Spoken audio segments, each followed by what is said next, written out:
अज़ीज़ तालिबात अस्सलाम वालेकुम। इसके पहले के वीडियो में हमने सेट की तारीफ़ और सेट लिखने के तरीक़े समझे।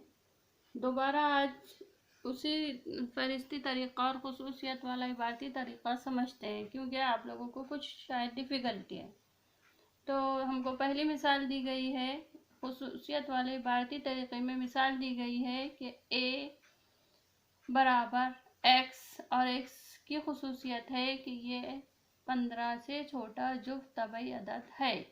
ये सेट हमको इबारती तरीक़े से दिया गया है। अब इसी सेट को हमको फ़हरिस्ती तरीक़े से लिखना है। तो किस तरह से लिखेंगे? तो सबसे पहले हमको एक्स की जो ख़ुसूसियत दी गई है उसको समझना है कि एक्स ये 15 से छोटा जुफ्त तबई अदद है। इसलिए सेट ए में कौन से अरकान आएंगे? तो सेट ए में कौन से अरकान आएंगे? तो पहले सेट ए के अरकान को लिखने के पहले हमको पहले ये देखना होगा कि 15 से छोटे जुफ्त अदद कौन से हैं। तो 15 से छोटे जुफ्त अदद कौन से हैं? 15 से छोटा जुफ्त तबई अदद, 15 से छोटे तबई अदद बोलिए हमको पहले। तो 15 से छोटे तबई अदद हैं 14, 13, 12, 11, 10, 9, 8, 7, 6, 5, 4, 3, 2, 1। ये 15 से छोटे तबई अदद है। क्या है? तबई अदद है। लेकिन हमको इनमें से कौन से अदद चाहिए? जुफ्त तबई अदद। तो जुफ्त तबई अदद के लिए हमको इसमें से जो ताक तबई अदद है उनको निकाल देना है। तो पहले जुफ्त तबई अदद कौन से हैं? जुफ्त तबई अदद हैं 14, 12, 10, 8, 6, 4, 2। जुफ्त तबई अदद यानी ऐसे तबई अदद जो 2 से मुकम्मल तौर से तकसीम हो जाते हैं वो होते हैं जुफ्त तबई अदद। अब ये जो है 13, 11, 9, 7, 5, 3, ये क्या है? ताक तबई अदद। ये कौन से अदद हैं? ताक तबई अदद। इसलिए हमको इनको लेना नहीं है। क्यों नहीं लेना है? क्योंकि सेट ए में हमको जो ख़ुसूसियत दी गई है वो ये है कि ये 15 से छोटा तबई अदद है, जुफ्त तबई अदद है। यानी हमको ताक तबई अदद नहीं लेना है, सिर्फ जुफ्त तबई अदद लेना है। तो इसलिए सेट ए में कौन से अरकान होंगे? फिर सेट ए में अरकान आएंगे 14, 12, 10। जिस पर हमने सही के निशान लगाए वो जुफ्त तबई अदद, और जिस पर गोल दायरे बनाए वो ताक तबई अदद। तो हमको सिर्फ जुफ्त लेना है। 14, 12, 10, 8, 6, 4, 2। सेट को हमेशा कैपिटल अल्फ़ाबेट से ही जाहिर किया जाता है। इसके पहले भी समझाया हमने आपको। अंग्रेज़ी हरूफ तहाजी में ए से जेड तक कोई भी अल्फ़ाबेट आप यूज़ कर सकते हैं, लेकिन वो कैपिटल चाहिए। तो ए इस्तेमाल किया हुआ है, इसलिए फ़हरिस्ती तरीके से भी ए ही लिखेंगे, ए से ही सेट को जाहिर करेंगे, और जो ख़ुसूसियत दी गई है उसके मुताबिक अरकान लिखेंगे। ठीक है? अगर आपने इसी सेट को इस तरह से भी लिखे तो भी कोई फ़र्क नहीं पड़ेगा। 2, 4, 6, 8, 10, 12, 14, दोनों में से कोई भी तरीके से लिखे आप। ठीक है? अब दूसरी मिसाल देखिए। एक्स ये 1 से 20 के दरमियान कामिल मुरब्बा अदद है। 1 से 20 के दरमियान कामिल मुरब्बा अदद। सबसे पहले आप हमको ये बताइए, कामिल मुरब्बा अदद किसे कहते हैं? बोलिए। कामिल मुरब्बा अदद। कामिल मुरब्बा अदद ऐसे अदद होते हैं जो मुकम्मल किसी अदद का मुरब्बा होते हैं। जैसे कि एक कामिल मुरब्बा अदद है। एक कौन से अदद का कामिल मुरब्बा है? 1 का ही है। 4 कौन से अदद का कामिल मुरब्बा है? 2 का। 9, 16, 25, 25 के बाद 36, 49, इस तरह से बहुत सारे। लेकिन हमको यहाँ पर क्या दिया गया है, 1 से 20 के दरमियान, 1 से 20 के दरमियान। 1 से 20 के दरमियान का मतलब है 1 से आगे के लेना है हमको। तो 1 से आगे के तो कहाँ से शुरुआत करेंगे, 4, 9, 16, 25, 36, 49 और इसके आगे के अदद जो भी होंगे, कामिल मुरब्बा अदद 81 वगैरह, वो यहाँ नहीं आएंगे, क्योंकि सिर्फ हमको क्या दिया गया है, 1 से 20 के दरमियान। तो 1 से आगे के लेना है, तो 1 से आगे का कामिल मुरब्बा अदद कौन सा है, 4। तो हम लेंगे 4, 9, 16, 25 भी नहीं लेंगे, 36 भी नहीं लेंगे, क्योंकि वो 20 से आगे हो जा रहे हैं, इसलिए उनको छोड़ देंगे। तो सिर्फ 1 से 20 के दरमियान कामिल मुरब्बा अदद हो गए 4, 9, 16। ठीक है। अब हमको तीसरी मिसाल जो दी गई है वो फहरिस्ती तरीके से दी गई है। अब हमको उसको इबारती तरीके से लिखना है। अब इबारती तरीके से कैसे लिखेंगे, ये जो यहाँ पर हमको सेट सी जो जाहिर किया गया है उसमें जो अरकान है, ये सेट में जो अदद होते हैं, जो अल्फ़ाबेट होते हैं, वो अरकान कहलाते हैं। तो यहाँ पर ए, ई, आई, ओ, यू, तो आपको पहचानना है क्या खुसूसियत दी गई है, ए, ई, आई, ओ, यू। क्या अंग्रेजी हरूफ तहाजी में अल्फ़ाबेट जो होते हैं वो ए से जेड तक होते हैं, लेकिन यहाँ पर हमको ए, ई, आई, ओ, यू ही दिए गए हैं। तो आप इंग्लिश पढ़ते हैं, बोलिए आप ये क्या है, ये अंग्रेजी हरूफ तहाजी के वॉवेल्स हैं, जिन्हें उर्दू में हरूफ इल्लत कहा जाता है। तो हमको ये खुसूसियत पहचानना है और वही लिखना है। हम यहाँ लिखेंगे एक्स, और एक्स ये अंग्रेजी हरूफ तहाजी के हरूफ इल्लत हैं।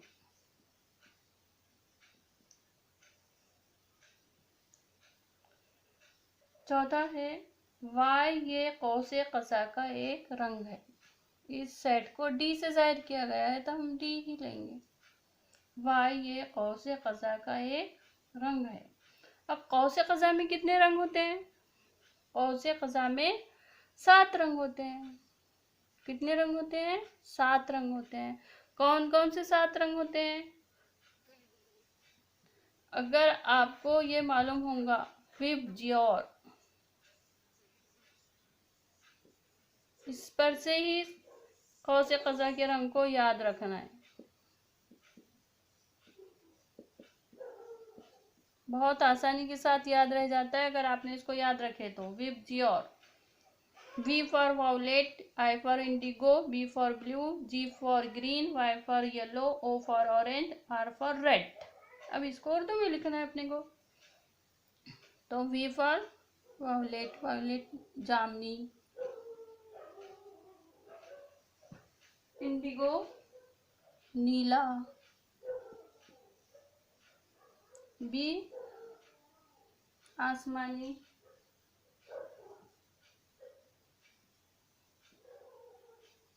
ब्लू जिसको कहते हैं, ग्रीन, G फॉर ग्रीन यानी हरा, येलो पीला, ऑरेंज नारंगी,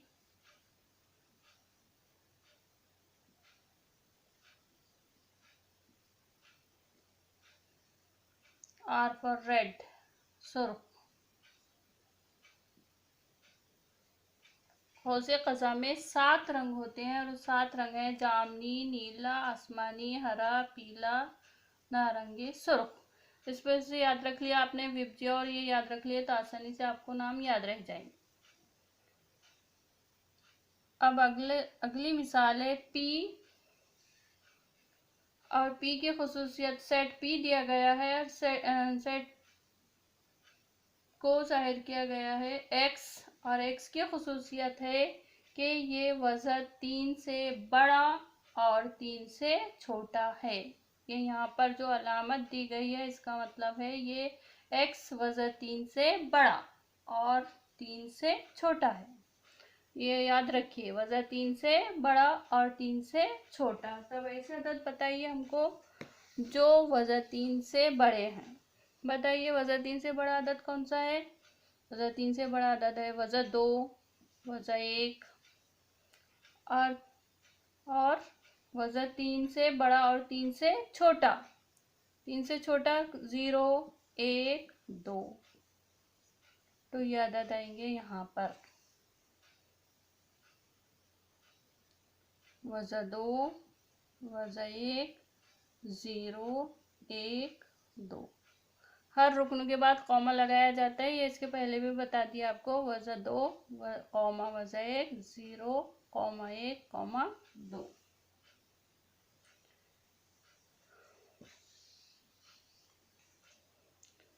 अब आखिरी मिसाल है m बराबर 1, 8, 27, 64, 125। ये सेट हमको कौन से तरीके से दिया गया है? फहरिस्ती तरीके से दिया गया है। अब हमको इसको कौन से तरीके से लिखना है? इबारती तरीके से लिखना है। सेट को एम अल्फ़ाबेट से ज़ाहिर किया गया है, इसलिए एम ही लेंगे। अब इसकी खुसूसियत पहचानिए। 1 दिया गया है, 1 के बाद क्या है? 8। सोच सकते आप 27, 64, 125 ये किसी अदद के मकब हैं। देखिए 1 कौन से अदद का मकब है? 1 का ही मकब है, क्योंकि 1 को 3 भी 1 ही होता है। 8 कौन से अदद का मकब है? 8 2 का मकब है। 27 3 का मकब है। 64 4 का मकब है और 125 5 का मकब है। 2 को 3 यानी 2 ज़रब 2 ज़रब 2 8 होते हैं। 3 को 3 यानी 3 ज़रब 3 ज़रब 3 27 होते हैं। इसी 4 को 3 64 होते हैं। 5 को 3 125 होते हैं। तो इसको लिखना है यहाँ पर x। इबारती तरीके से जब भी आया तो आपको x लेना है मुतग़य्यर और उम्मती लकीर देना है और उसकी खुसूसियत लिखना है। तब ये मकब है तो हम लिख देंगे x बराबर n को 3।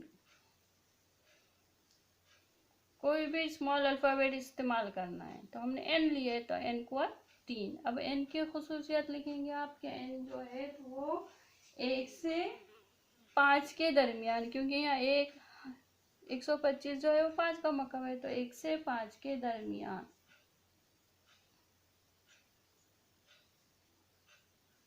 n की कीमत जो है वो 1 से 5 के दरमियान है। देखिए n की कीमत 1 और 1 से बड़ी, ये नीचे जो हमने यहाँ पर ऐसे लकीर दी है इसका मतलब n की कीमत 1 और 1 से बड़ी। इसी तरह 5 भी और 5 से छोटी, यानी n की कीमत 1 से बड़ी, 1 भी शामिल है उसमें। ये लकीर देने से इसका मतलब हो गया यहाँ पर 1 भी शामिल है। 1 और 5 के दरमियान, और 5 भी शामिल है। 1 भी शामिल है और 5 भी शामिल है। यहाँ पर इस तरह से दिया हुआ था तो इसका मतलब था वज़न 3 से बड़ी और 3 से छोटी। लेकिन यहाँ मतलब है कि n की कीमत 1 भी है और 5 भी है, और 1 से बड़ी और 5 से छोटी। फहरिस्ती तरीके से सेट को लिखिए। फहरिस्ती तरीके से लिखिए।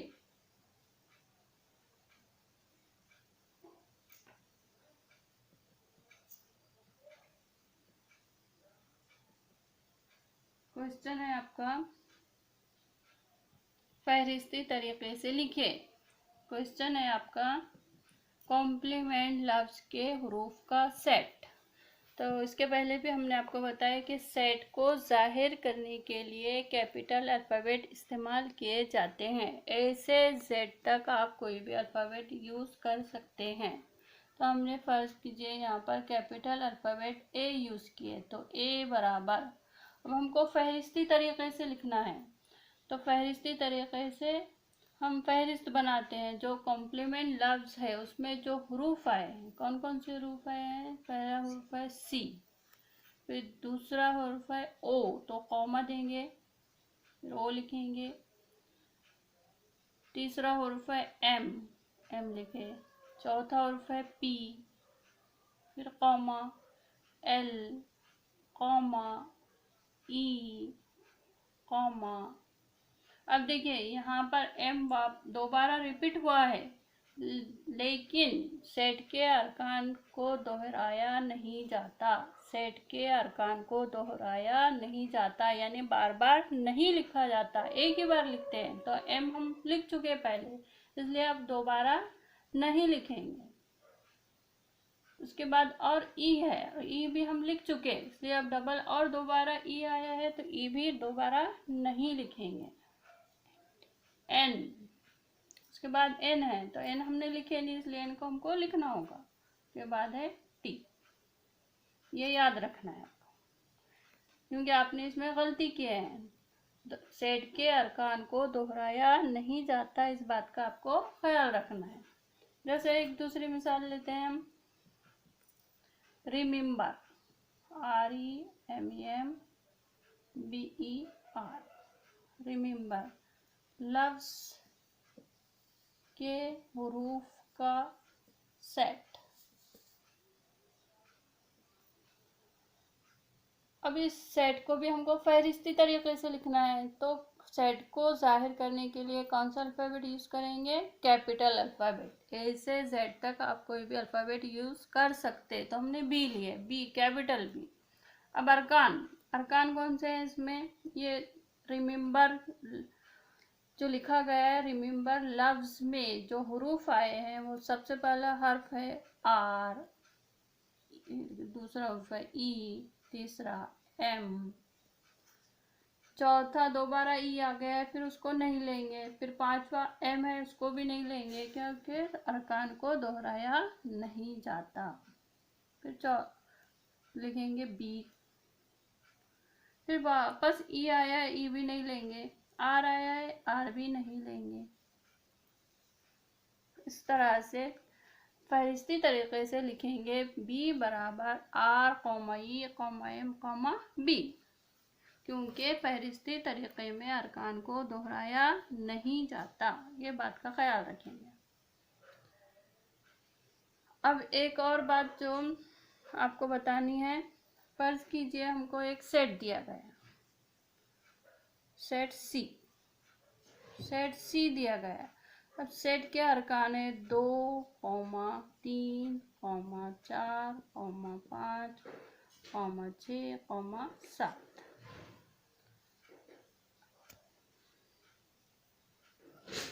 दो सेट सी का रुकन है, दो सेट सी का रुकन है, इसे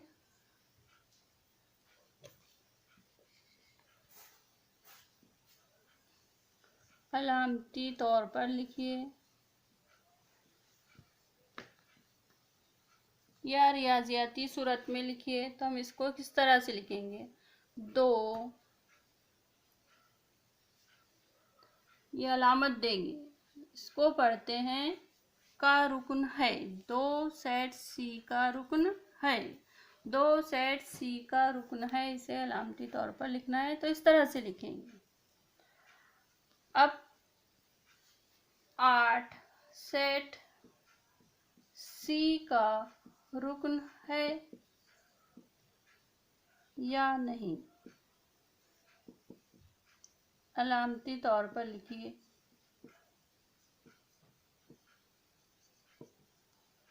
तो सेट सी में आपको 8 रुकन नजर आ रहा है? नहीं, इसलिए 8 सेट सी का रुकन नहीं है, तो आप जवाब में लिखेंगे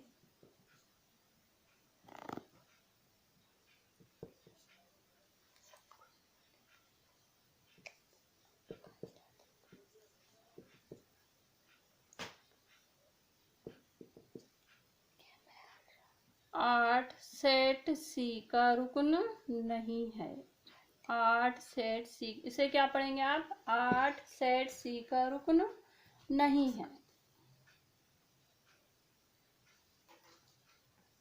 8 सेट सी का रुकन नहीं है। इसे पढ़ेंगे 2 सेट सी का रुकन है। इस तरह से, ठीक है। ये आपका जो पिछला टॉपिक था उसमें से आपकी जो डिफ़िकल्टीज हैं वो है, इसे याद रखना है, ठीक है। अब अगला टॉपिक अपना